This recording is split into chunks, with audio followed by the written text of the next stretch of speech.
Good evening students. आप सभी लोगों का एक बार फिर से शौर्य एकेडमी के प्लेटफॉर्म पे स्वागत है और हम प्रस्तुत हैं इतिहास की सीरीज में। पिछली क्लास में हमने डिस्कस किया था महाजनपद काल, द्वितीय नगरीकरण, बौद्धिक क्रांति, इन सारे पहलुओं की चर्चा की थी और हमने शुरुआत भी कर दिया था महाजनपदों के बारे में, काशी की बात चर्चा कर लिया था। तो आइए हम लोग उसी चर्चा को आगे बढ़ाते हैं। काशी, हमने 16 महाजनपद के नाम आपको वहाँ बता दिए थे।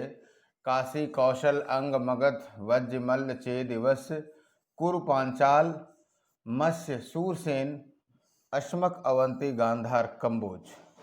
राइट। और आपको बता दूं, ये पहला जो पॉइंट हमने आपको बताया वो था काशी। काशी। सेकंड की बात करते हैं, कौशल की बात करते हैं। जैसा कि हमने पहले आपको बताया कि किस रेफरेंस में पढ़ना है, तो कौशल का जो रेफरेंस है, सबसे पहले तो अवस्थिति जानने की जरूरत है। तो जो आधुनिक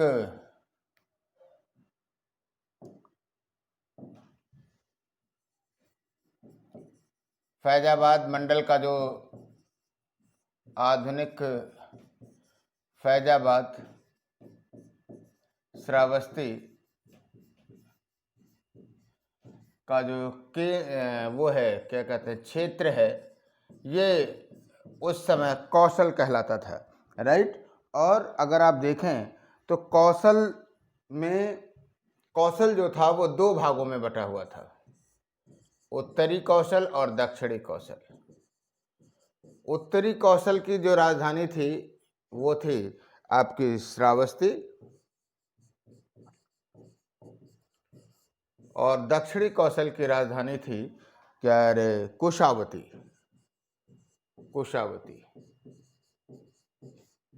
और आपको बता दूं कि साकेत भी एक और नगर इस महाजनपद का फेमस था, साकेत, अयोध्या जिसे आप कहते हैं। राइट। तो कहने का मतलब ये है कि आधुनिक जो फैजाबाद, ये एरिया आपका क्लियर हो गया होगा। और देखिए, बहुत सारे हमारे महाजनपद दो भागों में बटे हुए थे, तो ये अपने आप में एक प्रश्न हो सकता है कि कौन कौन से महाजनपद दो भागों में बटे थे। तो पहला हमने आपको बताया, कौशल बताया। जो श्रावस्ती का क्षेत्र है आधुनिक, जो उसकी पहचान की जाती है सहेत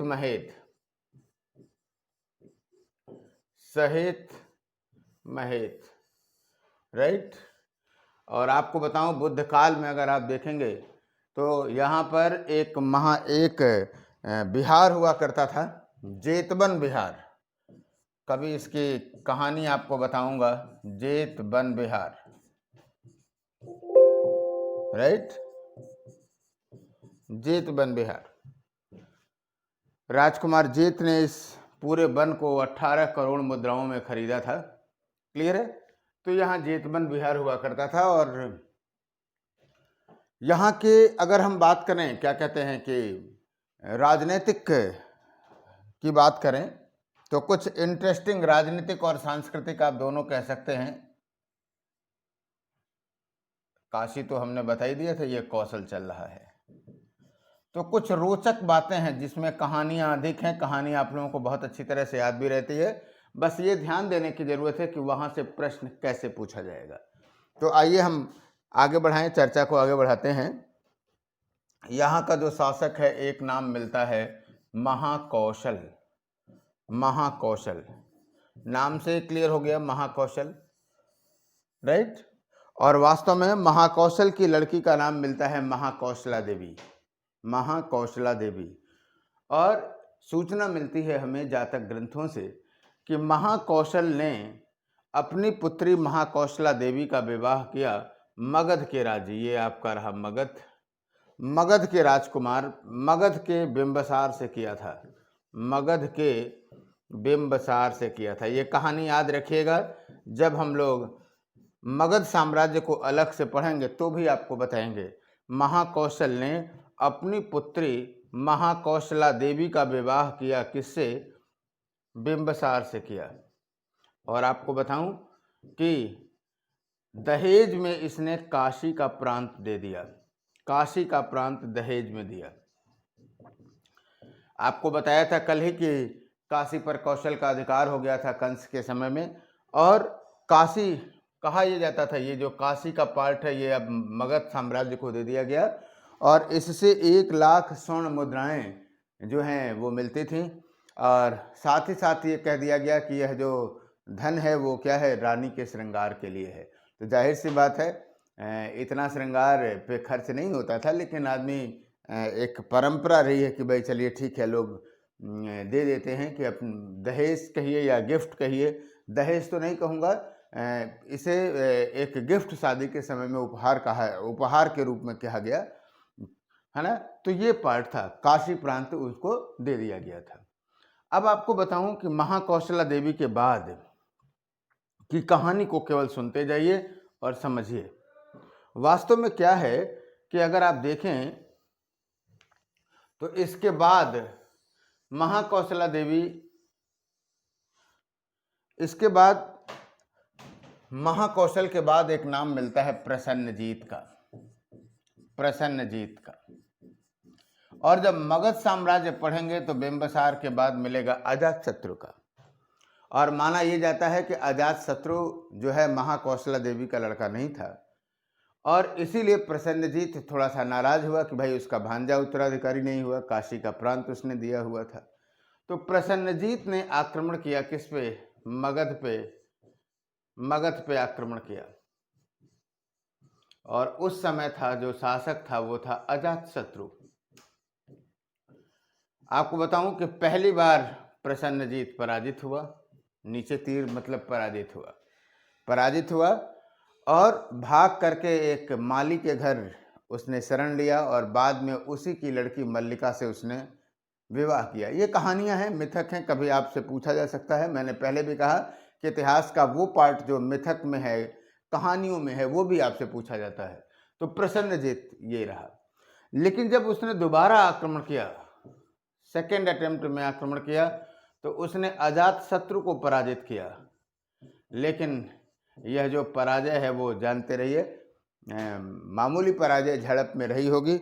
और इसके बाद उसने क्या किया कि अपनी जो पुत्री थी वाजिरा का विवाह किया इसने अजातशत्रु से, और इस प्रकार जो काशी का प्रांत था वो अस्थायी रूप से परमानेंटली दे दिया गया, किससे, मगध साम्राज्य को गिफ्ट कर दिया गया। ये कहानी याद रहेगी। इसके साथ ही एक सबसे बड़ी बात यह है कि जो प्रसन्नजीत था वो बुद्ध का समकालीन था, बुद्ध का सहपाठी था। कई बार कंफ्यूज होते हैं लोग, वास्तव में बुद्ध के समकालीन महाकौशल भी थे, प्रसन्नजीत भी थे, उदयन भी थे, बहुत सारे लोग थे, और उठा करके पूछ दिया गया कि कौन बुद्ध का समकालीन था। तो जाहिर सी बात है उसमें आपको प्रसन्नजीत को लगाना है। क्यों? क्योंकि प्रसन्नजीत क्लास फेलो था। बात समझ में आ रही? भाई मेरा क्लास फेलो मेरे समकालीन होगा, ना कि मेरे पिता के समकालीन होगा। भले ही टाइम पीरियड एक ही हो, तो किसको लगाना होगा? बुद्ध को लगाना होगा। और आपको बताऊं, बुद्ध शाक्य के थे। हम शाक्यों की भी, गणराज्यों की भी चर्चा करेंगे इसी क्रम में।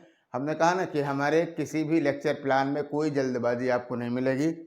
समझ को डेवलप करिए। इतना डिटेल इतिहास पढ़ा रहा हूँ कि आप मतलब आपकी कोई जिज्ञासा जो है इसके बाद नहीं बचेगी, और जो बचे वो आप हमको मैसेज के द्वारा करिए, मैं आपको बताऊंगा। क्यों? क्योंकि मेरा जो अब भी फोकस है वो ये है कि इतिहास की समझ बढ़े, और कंपटीशन पॉइंट ऑफ व्यू से जो सिलेबस है उसकी आप लोग विस्तृत समझ रखें, इसी का सबसेट हो आपकी जो परीक्षा हो। फिलहाल आपको बताऊं कि शाक्य जो थे वो क्या थे, गणराज्य थे, और वो बाहर जल्दी शादी विवाह नहीं करते थे। प्रसन्नजीत की शक्ति बढ़ती चली जा रही थी, तो प्रसन्नजीत ने सोचा कि हम भी बुद्ध के कुल में शादी करें, और उसने एक मैसेज भिजवाया कि मैं इस परिवार में शादी करना चाहता हूँ। हुआ बवाल, अगर प्रसन्नजीत की बात को माना जाए तो शाक्यों की परंपरा खत्म हो जाती, और न माना जाता तो प्रसन्नजीत आक्रमण कर देता। भाई राजा था, उसमें कोई बात ही नहीं थी। लोगों ने बीच का रास्ता निकाला कि अच्छा चलो ठीक है, ले आओ हम विवाह कर दें। विवाह ही तो करेगा तो हम क्या कर देंगे, दासी से विवाह कर देंगे, और उस दासी का नाम था वासिव खत्तीय। इसीलिए वासिव खत्तीय प्रकरण के रूप में जाना गया। वास्तव में अजातशत्रु का विवाह कर दिया गया वासिफ खत्तिय से, लेकिन वास्तव में ये क्या थी? दासी थी। इस समय तो नहीं पता चला, लेकिन इस वासिफ खत्तिय से एक पुत्री पैदा हुई, एक पुत्र पैदा हुआ विदुडभ। और जब विदुडभ बड़ा हुआ तो जाहिर सी बात है वो ननिहाल गया, और जब ननिहाल गया तो महिलाएं तो आप जानते हैं पोल खोलने में बहुत क्या कहते हैं कि तेज। दासी पुत्र कहा गया, और वो जो मर्मनिंग हुई दासी पुत्र के नाम से, तो ये बड़ा अपमानित महसूस हुआ। उसको लगा कि उसके पिता के साथ धोखा हुआ है, और जब प्रसन्नजीत के बाद विदुडभ शासक बना तो उसने क्या किया कि उसने शाक्यों पर आक्रमण कर दिया और शाक्य कुल का नाश कर दिया। लेकिन कहा यह जाता है कि जब ये वापस हो रहा था तो गोरखपुर के पास जो अरिचावती नदी है, राप्ती नदी जिसे आप कहते हैं, उसमें विदुडभ की सेना जो है वो क्या हो गई? बह गई। यानी इस तरह से आप देखेंगे कि कौशल का भी पतन हो गया। राइट, तो ये कौशल राजवंश की कहानी थी। आपको प्रसन्नजीत के बारे में या विदुडभ के बारे में जो सांस्कृतिक कहानियां हैं, जो कल्चरल कहानियां हैं, उसे जानना चाहिए। इतना नोट्स लिखने की जरूरत नहीं है, बस नाम भी लिख देंगे ना, ये प्रकरण, ये प्रकरण, ये प्रकरण, प्रकरण के रूप में आप अपना नोट्स बनाइएगा, याद रहेगा। और अगर कभी भूलें तो इस लेक्चर्स को आप लोग फिर से देख लें। तो कौशल हो गया। अब आइए हम लोग नेक्स्ट की बात करते हैं, काशी कौशल। इसके बाद नेक्स्ट जो है वो है अंग। काशी कौशल अंग की बात करें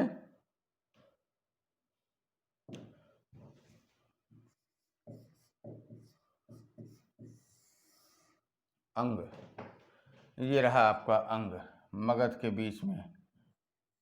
आप लोग जरूर ऐतिहासिक मानचित्रावली देखिएगा, यहाँ तो हम लिख दे रहे हैं, ये 3 नंबर अंग। अंग की जो लोकेशन है ना वो है आपका भागलपुर मुंगेर, भागलपुर और मुंगेर। और इसकी जो राजधानी थी, राजधानी जो थी वो थी चंपा। और वास्तव में मगध और अंग के बीच में चंपा नदी बहती थी। अब आज चंपा नदी खोजोगे तो ज्योग्राफी में भले न मिले, लेकिन एक उन दोनों राज्यों के बीच में चंपा होती थी, चंपा नदी थी। और कहा तो ये जाता है कि इसका जो वास्तुकार था वो महागोविंद था। राइट, और चंपा जो थी वो स्पेशली एक व्यापारिक नगरी थी, व्यापारिक नगरी थी। और अब हम एक वीडियो पूरा बनाते हैं मृदभांड परंपरा पर और भारत के जो व्यापारिक मार्ग थे उस पर। अब राइट टाइम हो गया, लेकिन ये महाजनपद खत्म हो जाए तो मैं इसको बताता हूँ। व्यापारिक नगरी थी, और यहीं से सबसे पहले NBPW, फिलहाल तो यहाँ हम नहीं एक्सप्लेन कर रहे हैं, लिख दे रहे हैं, जल्दी ही अगली वीडियो में हम आपको बताते हैं। नॉर्दर्न ब्लैक पॉलिश्ड वेयर, उत्तरी काले चमकदार मृदभांड, NBPW करते थे। और पूर्वी देशों के साथ व्यापार का, पूर्वी देशों के साथ व्यापार का चंपा एक बहुत बड़ा व्यापारिक केंद्र था। राइट, तो ये था। आपको बताऊं यहाँ के शासक का नाम मिलता है ब्रह्मदत्त। काशी का भी एक शासक था ब्रह्मदत्त। ब्रह्मदत्त ने क्या किया था कि मगध राज्य पर, मगध पर विजय प्राप्त किया था, मगध पर विजय प्राप्त किया था। और उस समय उस पे जो था क्या कहते हैं कि जो मगध का शासक था वो, उसका नाम मिलता है भट्टिय। लेकिन आप जानते हैं मगध महाजनपद को पढ़ेंगे कि बिंबसार के समय में मगध अंग को मिला लिया गया, किसमें? मगध महाजनपद में, मगध महाजनपद में। ये इसका पॉलिटिकल है, मगध महाजनपद में मिला लिया गया। और आप देख रहे हैं धीरे धीरे यहीं से आप समझ जा रहे हैं कि किस तरह से मगध महाजनपद जो है धीरे धीरे अन्य महाजनपदों पे क्या हो जाएगा? हावी हो जाएगा। क्लियर है? तो अंग के संदर्भ में खास करके ये जो पार्ट हमने आपको बताया, यहाँ से सवाल ज़्यादा पूछे जाने की संभावना रहेगी। पहले भी हमने आपको बताया था कि इकोनॉमिक कल्चरल को विशेष ध्यान देने की जरूरत है। आइए अंग के बाद चर्चा करते हैं मगध की। लेकिन आपको बताऊं, मेरी जो क्लास की योजना है वो ये है कि मगध महाजनपद को हम स्पेशली अलग से देखेंगे। मगध महाजनपद का उदय अलग से देखेंगे ही। फिलहाल आपको लोकेशन बता देता हूं। आधुनिक पटना और जो पाटलिपुत्र वाला जो पार्ट है, 1 2 3 4,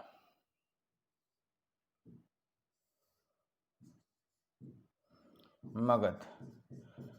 तो आपको बता दूं कि जो पटना है ना, आरा शाहाबाद जिला भी इसमें आ जाएगा। आरा शाहाबाद ये जो जिला है, यहाँ पर मगध महाजनपद था। और आप जानते हैं कि मगध महाजनपद ही अंततः साम्राज्य के रूप में बदला। तो फिलहाल राजधानी के लिख करके छोड़ देता हूँ, बाकी चर्चा करूँगा आगे, एक अलग चैप्टर में ही करूँगा, अलग क्लास पूरी रहेगी। जो राजधानी है वो क्या हो जाएगी, पहली जो राजधानी आप मिलेगी वो मिलेगी आपको राजगृह मिलेगी। और राजगृह जो है काफ़ी फेमस है इतिहास में। राजगृह के बाद आपको पाटलिपुत्र मिलेगा। राइट, विस्तृत चर्चा हम लोग वहाँ देखेंगे। आइए मगध के बाद काशी कौशल अंग मगध वज्र की बात करते हैं। आपको बताऊं ये गणतंत्रात्मक राज्य था, है ना। और ये रहा आपका वज्जी।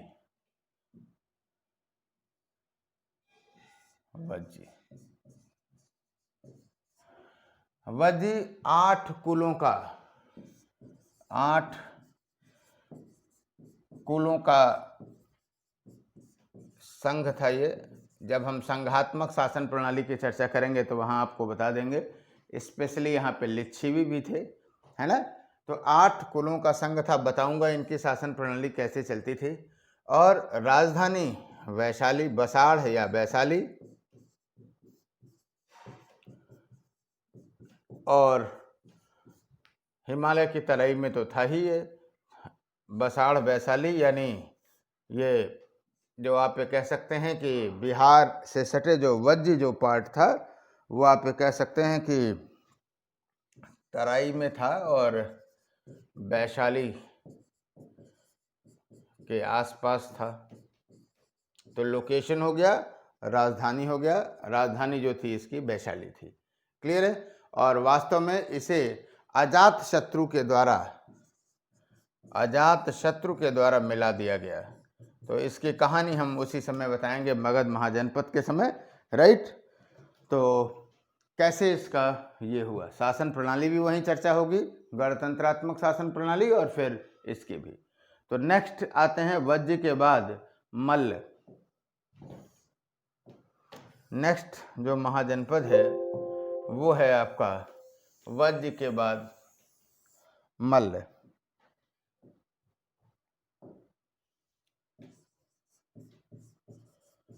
मल्ल वहीं, इसके भी 2 शासन थे, 2 क्या कहते हैं कि केंद्र थे। एक थे कुशीनारा के मल्ल कुशीनगर में, और दूसरा थे पावा के मल्ल गोरखपुर और देवरिया का जो क्षेत्र है ये। राइट, वज्जी 5वां हो गया, काशी कौशल अंग मगध वज्जी, ये हो गया आपका 6ठा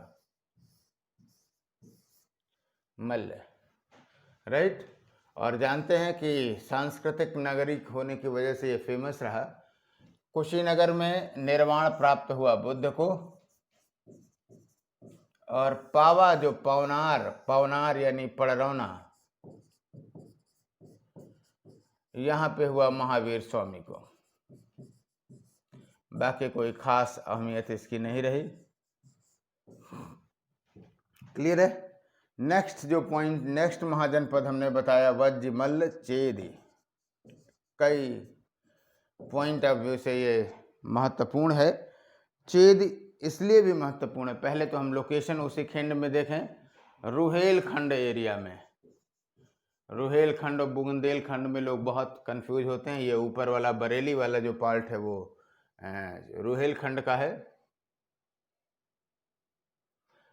6 हो गया था ना, 7वां ये रहा आपका रुहेलखंड, और जो राजधानी थी वो थी शुक्तिमती, शुद्धवती, शुक्तिमती, कोई भी नाम मिले, शुक्तिमती या सोत्थवती, एकदम सारी चीज़ों को आप लोग नोट डाउन करते रहिएगा ऐसे अपने नोट्स में। सोत्थवती या शुक्तिमती थी। इसकी जो सबसे बड़ी बात है कि चेदियों का जो सबसे पहले उल्लेख मिलता है ऋग्वेद में ही मिलता है। पूछा जा सकता है, ऋग्वेद में चेदियों का उल्लेख मिलता है। और शुक्तिमती यहाँ का जो महाभारत काल में आपको शासक मिलेगा वो शिशुपाल मिलेगा। शिवपाल न समझ लीजिएगा, है ना, शिशुपाल। और इसकी जो हत्या की थी कृष्ण ने, वो आपको पता है वो कहानी कि कृष्ण को गाली दे रहा था। एक बार वो सुदर्शन चक्र चलाए तो कहा कि भाई तुम्हारा भाई लगेगा ये, इसलिए थोड़ा सा माफ़ करो। तो 100 गलतियों के बाद शिशुपाल की हत्या की गई थी। ये कहानी है, आप जानते हैं। तो चेदियों को इस रूप में जानिए, चेद हो गया।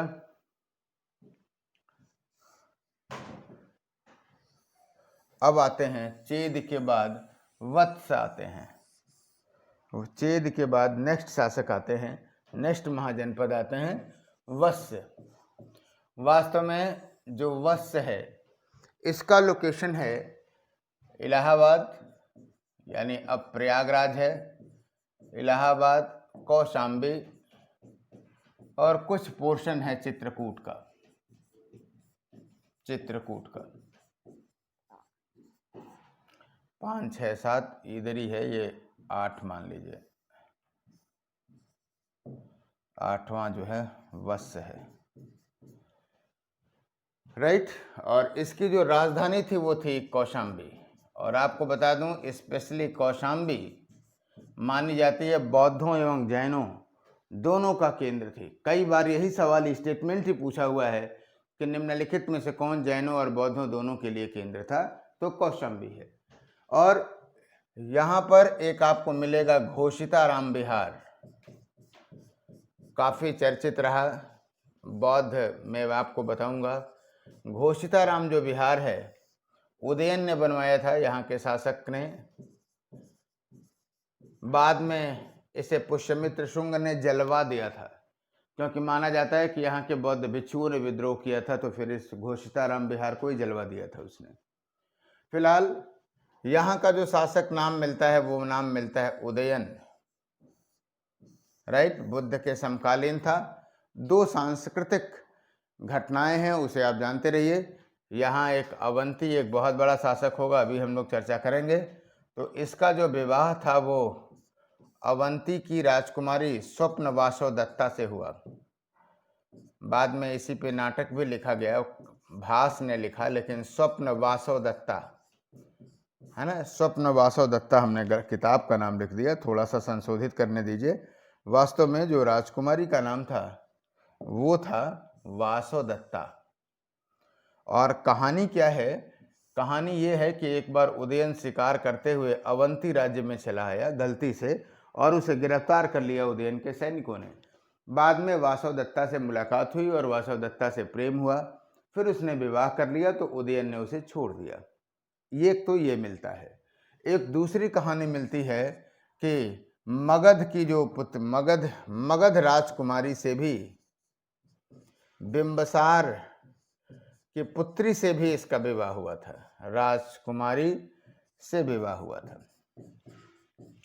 तो वैवाहिक संबंध तो इसके बड़े बड़े महाजनपदों में हुआ, इसलिए सुरक्षित भी रहा। एक और कहानी मिलती है पिंडोल का। 2-3 कहानियां हैं, जानते रहिए। बौद्ध भिक्षु पिंडोल, है ना, और एक कहानी है उसकी अंगुली माल की। दोनों बता देता हूं फिर बताऊंगा। काश तो कहानी ही कहानी है, क्यों? बच्चे जैसे कहानी सुनते हैं वैसे सुनते रहिए। लेकिन इस कहानियों में क्या है कि कम से कम ये प्रसंग आपसे यूपीएससी में पूछा जा सकता है। यूपीपीएससी की तो बात ही छोड़ दीजिए, क्योंकि 4G और 5G के समय में लड़के कहानियाँ कम सुन रहे हैं, कार्टून और यूट्यूब ज़्यादा देख रहे हैं। तो मालूम हुआ कि ये सब चीज़ें परंपरा और संस्कृति की उनको सब भूल चुकी हैं, इसलिए ये पूछा जा रहा है। पिंडोल का मामला था कि ये बौद्ध भिक्षु था और जा रहा था उदयन के राज्य से, तो उदयन को शरारत सूझी और उसने कहा कि भाई आप बौद्ध भिक्षु हैं, गुड़ ले जाओ। तो भाई बौद्ध भिक्षु एक टोकरी गुड़ पा जाए, इससे बढ़िया क्या हो सकता है। लेकिन उदयन ने बदमाशी की कि उस गुड़ में चींटियाँ थीं, चींटी वाला गुड़ उनको दे दिया। अब उदयन लेके चला गया। भाई एक तो ये दिमाग, चींटी तो निकल भी जाएगी गुड़ से, कि एक टोकरी का गुड़ लिया और चींटी काटना शुरू कर दिया उसको। अब वो गुड़ भी नहीं फेंक सकता, बाकी चींटी काटने से परेशान ही था। लेकिन बहुत ही शांत मन से उसने गुड़ उतारा और रखा, चींटी निकाला, फिर ले गया, कोई नाराजगी नहीं व्यक्त की। तो उदयन को लगा कि वास्तव में इसमें कुछ खासियत जरूर है, और उसी के प्रभाव से अंततः पिंडोल के ही प्रभाव से उदयन क्या हो गया, बौद्ध बन गया। राइट। तो ये एक इंटरेस्टिंग घटना है। एक दूसरी इंटरेस्टिंग घटना अंगुलीमाल की है। डाकू अंगुलीमाल को तो आप बारे में आप जानते भी हैं कि वो जंगलों में अंगुली काट लेता था और उसकी माला बनाता था। तो एक बार बुद्ध पहुंचे, घोषिताराम बिहार में थे, उदयन भी था और 20वां वर्ष था वो, अंगुलीमाल भी वहां पहुंचा था। अंगुलीमाल भी बुद्ध का शिष्य हो चुका था। और जब वो गया और जब परिचय कराया अंगुलीमाल ने, अरे बुद्ध ने अंगुलीमाल का उदयन से किया, अंगुलीमाल है, तो उदयन घबरा सा गया। लेकिन बुद्ध ने कहा कि घबराने की जरूरत नहीं है इसे, अब ये बौद्ध भिक्षु हो गया है। आपको बताऊं, उदयन ने बहुत कुछ दान देने का प्रयास किया अंगुलीमाल को, कि आपको हम कुछ गिफ्ट देना चाहते हैं। तो अंगुलीमाल ने साफ साफ कहा कि अब मुझे किसी गिफ्ट की जरूरत ही नहीं है, मुझे एक चीवर और एक भिक्षा पात्र की आवश्यकता है, वो ऑलरेडी मेरे पास है। तो ये एक प्रकरण है और काफी इंटरेस्टिंग रहा जो हमने आपको यहाँ पे बताया। हो गया वत्स, हो गया। तो काशी, कौशल, अंग, मगध, वज्र, मल्ल, चेद, वत्स। अब आओ देखते हैं कुरु की बात करते हैं। वैसे कुरु पांचाल ना, चलिए नेक्स्ट की बात करते हैं कुरु की।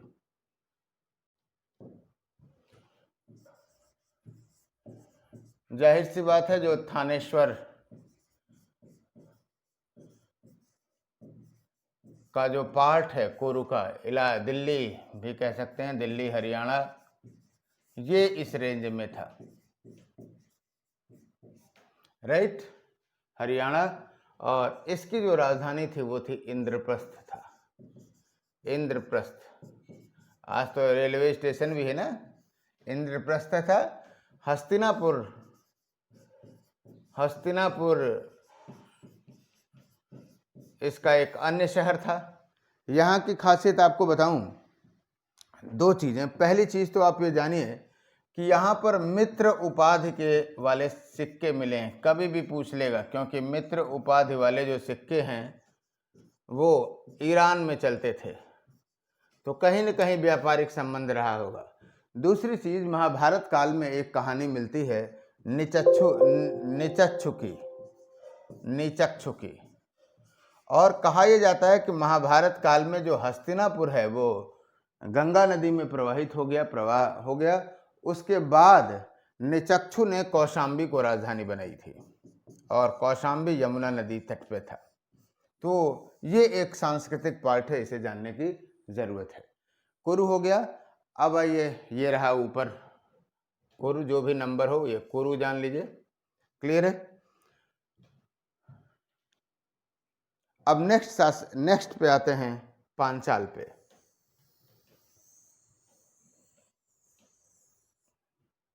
पांचाल,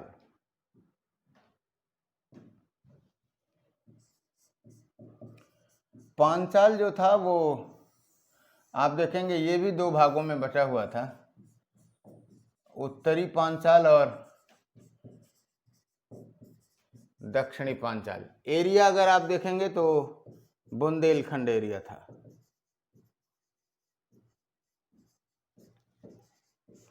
क्लियर है। और उत्तरी पांचाल की राजधानी जो थी अहिच्छत्र थी, अहिच्छत्र। और दक्षिणी पांचाल की राजधानी जो थी वो काम्पिल्य थी। दोनों सांस्कृतिक नगर हैं। उत्तर प्रदेश को हम लोग बहुत जल्दी ही डिस्कस करेंगे T20 सीरीज के माध्यम से, क्योंकि यूपी में बहुत ज़्यादा तो नहीं आता लेकिन जानना चाहिए। राइट, तो उसको हम ऑब्जेक्टिव T20 के पॉइंट ऑफ व्यू से करेंगे। तो अहिच्छत्र और काम्पिल्य की भी चर्चा हम करेंगे, श्योर। तो आइए बात करते हैं उत्तरी और दक्षिणी पांचाल। और आपको बताऊं कि यहाँ कोई खास नहीं, यहाँ की पांचाली का उल्लेख मिलता है। क्लियर है? पांचाल हो गया। अब आइए हम लोग देखते हैं कि मत्स्य की बात करते हैं। नेक्स्ट, मत्स्य। मत्स्य की बात करते हैं। मत्स्य जो है वो पश्चिमी भारत में है, एकमात्र राजस्थान में। राजस्थान में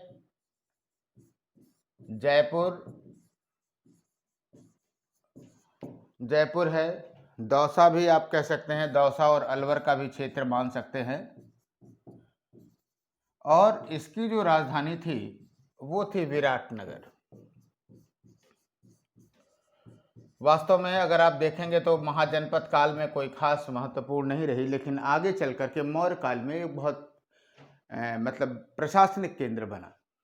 और जो 1 वर्ष का अज्ञात वर्ष काटना था ना, वो यही विराटनगर में ही काटा था पांडवों ने। तो कुर, पांचाल, मत्स्य। अब आते हैं नेक्स्ट पे, शूरसेन पे आते हैं। शूरसेन जो है, जो ब्रजमंडल का क्षेत्र है, राइट, एकदम एग्जैक्ट उसी मॉडल पे चलना है। शूरसेन जो है वो क्या है, ब्रजमंडल, यानी आगरा मथुरा, भरतपुर भी कह सकते हैं। और इसकी जो राजधानी थी वो क्या थी, मथुरा थी। शूरसेन को शूरसनेई भी कहा जाता था, शूरसनेई। और वास्तव में अगर आप ये देखेंगे तो यह वस्त्र निर्माण का केंद्र बनी, हालांकि बाद में बनी। और जो ये था, क्या कहते हैं, मथुरा था, वैष्णवों का केंद्र बना। आगे चल करके आप देखेंगे भागवत संप्रदाय का यही डेवलपमेंट हुआ। जो वस्त्र निर्माण यहाँ का था वो था सटका, रेशमी कपड़ा था, राजकुमार पहनते थे। आप समझ सकते हैं कि इसका इंपॉर्टेंस क्या रहा होगा। और यहीं पे वृष्ण वंश के कृष्ण थे महाभारत में, जिनके बारे में तो बताने की जरूरत नहीं है, आप लोग जानते ही हैं, है ना। तो ये शूरसेन रहा। तो क्या क्या हो गया, काशी, कौशल, अंग, मगध, वज्र, मल्ल, चेद, दिवस, कुरु, पांचाल, मत्स्य, शूरसेन। नेक्स्ट की बात हम करते हैं अश्मक की। अश्मक जो है गोदावरी नदी तट पर था, आंध्रा में। ये रहा अश्मक दक्षिण भारत का आप कह सकते हैं कि एकमात्र महाजनपद था, गोदावरी तट पर था ये। और इसकी जो राजधानी थी वो पटलेन थी। राजधानी पूछा जाएगी, पटलेन।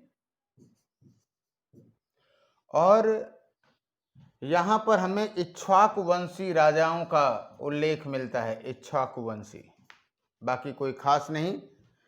अब आते हैं नेक्स्ट पे, आते हैं अवंती पे। पश्चिमी भारत का इसे माना जाता था। जो मालवा क्षेत्र है, मालवा क्षेत्र देख रहे हैं ना, एमपी का, अवंती, जो मालवा क्षेत्र है पश्चिमी भारत का, वहां पे था ये, है ना, अवंती। और यह भी 2 भागों में था, उत्तरी अवंती और दक्षिणी अवंती। उत्तरी अवंती की राजधानी थी महिष्मती, और दक्षिणी अवंती की राजधानी थी उज्जैनी।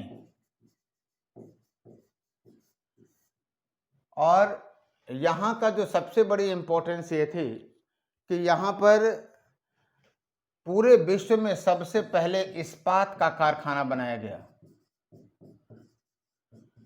और इसे जो विदेशी हैं, जो यूनानी हैं, इसे श्वेत लोहा कहते हैं, श्वेत लोहा कहते हैं। इस्पात का कारखाना बनाया गया। और जाहिर सी बात है कि इस्पात का कारखाना बनेगा तो अवंती से की जो सैनिक क्षमता होगी वो काफ़ी अच्छी हो जाएगी। और एक बात और भी जानते रहिए कि यहाँ का जो शासक मिलता है चंड प्रद्योत, चंड प्रद्योत, और कहा तो ये जाता है कि इससे अजातशत्रु भी डरता था और डर के उसने मगध राज्य का दुर्गीकरण करवाया था। फिलहाल अवंती का मगध से संबंध अच्छा इसलिए था क्योंकि बिंबसार के समय जो है, जब एक बार चंड प्रद्योत बीमार पड़ा था तो बिंबसार ने अपने राजवैद्य जीवक को भेजा था, है ना, और उसके बाद चंड प्रद्योत से उसकी मित्रता हो गई। तो ये अवंती रहा। नेक्स्ट की बात हम करते हैं गांधार। पाकिस्तान के क्षेत्र में था पेशावर और रावलपिंडी। गांधार, गांधार पेशावर और रावलपिंडी में था, और इसकी जो राजधानी थी वो थी तक्षशिला। आपको बता दूं, तक्षशिला में प्राचीनतम विश्वविद्यालय आपको मिलेगा, विश्व का सबसे पुराना विश्वविद्यालय, स्पेशली राजनीति और संगीत के लिए था।